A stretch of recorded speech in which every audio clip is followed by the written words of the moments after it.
벌써 금요일입니다. 여러분 오늘 하루 정리, 일주일 정리하실 시간인데요. 저희가 여러분의 오늘 하루를 말끔하게 정리하는데 분명히 도움이 될 겁니다.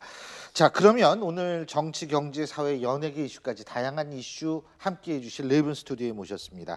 부산카톨릭대학교 차재원 교수, 백기종 전 수서경찰서 강력팀장, 중앙일보 기자 출신이시죠 양지열 변호사, 역시 YTN 기자 출신이시죠 최동호 스포츠평론가 네 분 나와 계십니다. 안녕하십니까? 안녕하세요. 예.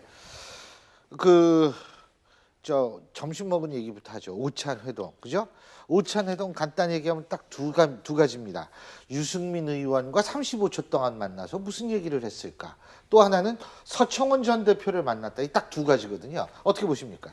저는 이번에 그 대통령께서 오늘 새누리당 의원들과 그 오찬 회동이 그 지금 집권하는 기간 중에 세 번째지 않습니까? 예. 저는 오늘 사실 좀 각별한 그 또 의미가 있다고 생각하는 것이요.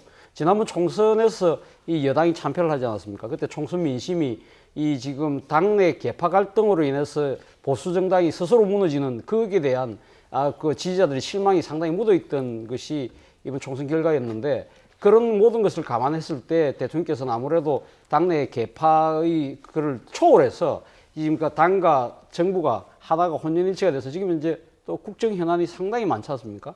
그런 상황이고, 또 지금 국회도 좀 여서야 되고, 이런 상황에서 지금 당청 간의 그 아주 긴밀한 협조, 그리고 화합, 소통, 이런 걸 강조를 하시는 자리였던 것 같아요. 아마 근데 외형적으로는 상당히 모양새가 아주 좋아 보입니다. 뭐 네. 끝나고 나서 대통령께서 또 뭡니까, 지금 이 참석자 한 분 한 분하고 전부 다 눈을 마주치면서 악수를 하면서 이렇게 지금 그 하나 정치적 포용의 자세를 분명히 보여주셨거든요. 근데 문제는 이것이 과연 진실한 당내의 하합으로 갈 것이냐, 전당대회까지 그 분위기가 유지될 될 것이냐? 것이냐. 저는 거의 시금석이 이번 주말께로 예상되는 서청원 전 의원의 대표의, 예. 당권 도전의 여부입니다. 아하. 만약에 지금 서청원 의원이 당권 도전을 하게 될 경우에는, 지금 현재 이 서청원 의원이 지금 강경 친박들이 상당히 지금 이 출마를 강경하고 있는 상황이지 않습니까? 여기에 대해서 비박들이 강하게 반발하고 있기 때문에 이 상황에서 아마 서청원 의원이 그 당권에 도전하게 된 경우는 결국은 이것은 오늘 뭐 박근혜 대통령께서도 뭐 서청원 대표 후배 지도하느라고 애를 많이 쓰셨다. 과거는. 또 당의 중심을 잘 잡아줘서 고맙다는 뭐 그런 이야기를 한 걸 보면, 만약에 그 서청원 의원이 만약에 당권을 도전하게 되면 결국 박근혜 대통령 뜻이 아니냐. 그렇죠. 그것이 작용했다고 생각한다면 오늘 보여줬던 정치적 포용, 이런 것들이 진심이 아니다. 뭔가 좀 또 아직도 친박계가 당권을 장악하려고 하는 그러한 속내가 깔려 있다고 본다고 한다면, 이날 오찬 회동의 오늘 의미가 상당히 태색할 수밖에 없을 것이다. 그런 의미에서 이번 주말에 놓을 서청원 의원의 당권 도전 여부가 저는 앞으로 향후 당내 화합, 당청 간의 그 긴밀한 협력이 유지될 수 있는가의 중요한 잣대라고, 시험적 잣대라고 생각합니다. 하지만은요, 예. 홍문종 의원 나가겠다 그러고, 저기 이주영 의원 범친박계죠, 출마 선언했고, 그 다음에 이정현 의원도 출마 선언했거든요. 자, 만약 청와대가 누군가를 염두에 두고 있다면 교통정리부터 했겠죠. 그러니까 이제 제가 볼 땐 청와대가 어떤 액션을 취한 것 같지는 않다라는 생각이 들거든요.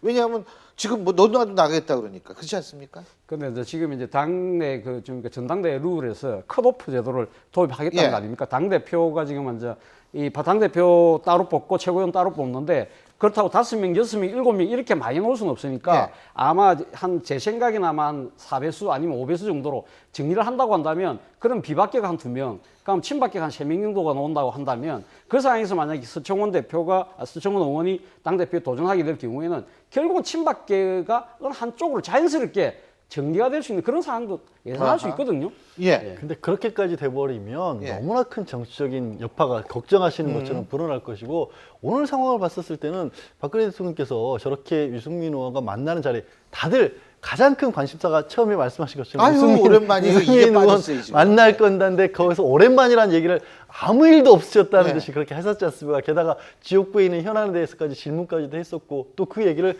같은 당 의원이 35초라는 걸 시간을 재가면서 얘기를 했고, 굳이 원내대변인이 그거 35초 예리하죠. 그 시간 재신 분이요. 예. 그거를 저는 미리 어느 정도까지는 사전에 거의 야 만날 거면 시간 제한되고 그걸 발표까지 할 것이라는 것까지 이 친박계에서도 그 정도의 움직임이 있었을 것 같습니다. 예. 그냥 한 게 아니었을 거고 그냥 갑자기 만날 수 있는데 이렇게 되진 않잖아요. 저는 거의 기다리고 있을 거라고 보고 역할 분담을 했었다고 본다면 이거 제 신분은 수도밭이 있는 시기에 그러셨겠네요. 말씀하신 것처럼 박근혜 대통령께서 서청원 대표를 그렇게 서청원 의원을 염두에 두고 앞으로 또 그걸 밀어줄 생각까지 했다면 그렇게 저는 안 했을 것 같아요. 그럼 완전히 새누리당은 다시 그냥 완전 끝나는 거죠. 이게요. 근데 저는 사실 오늘 이걸 보면서 어떤 생각이 들었냐면 이 정치는 오해가 풀리거나 이해가 됐을 때 상대를 포용하는 것이 아니고 서로가 서로를 필요했을 때 포용합니다. 그렇기 때문에 저는 사실 오해가 풀렸다, 이해를 한다. 이건 정치적 과정이 아니에요, 사실은.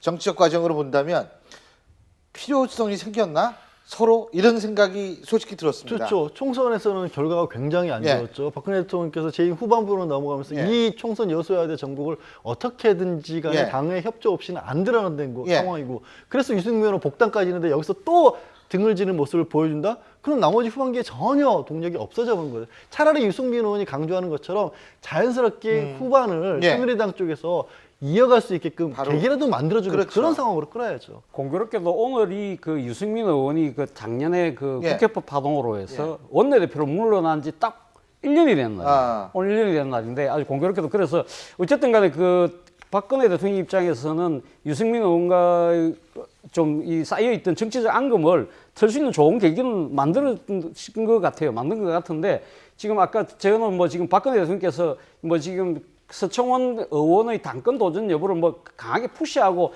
정치적 배경을 포석을 깔고 그렇다는 것이 아니라 실질적으로 모양새가 만약에 지금 이 서청원 의원이 이번 주말에 당권 도전을 선언하게 됐을 경우에 그런 파장이 불가피하다. 이런 상황에서 가면 청와대가 지금 이제 어떠한 노력을 할 것인가 이 부분에서 고민을 해봐야 될 필요가 있다는 거죠. 알겠습니다. 그걸 지적하고 싶습니다. 자, 어쨌든 오늘 회동에서 나타난 의미, 지금 청와대를 비롯한 대통령을 비롯한 청와대 그리고 이 새누리당 정부 여당이죠. 서로가 서로에 대해서 필요성을 느낄 만한 상황이 된 것 같다는 느낌입니다.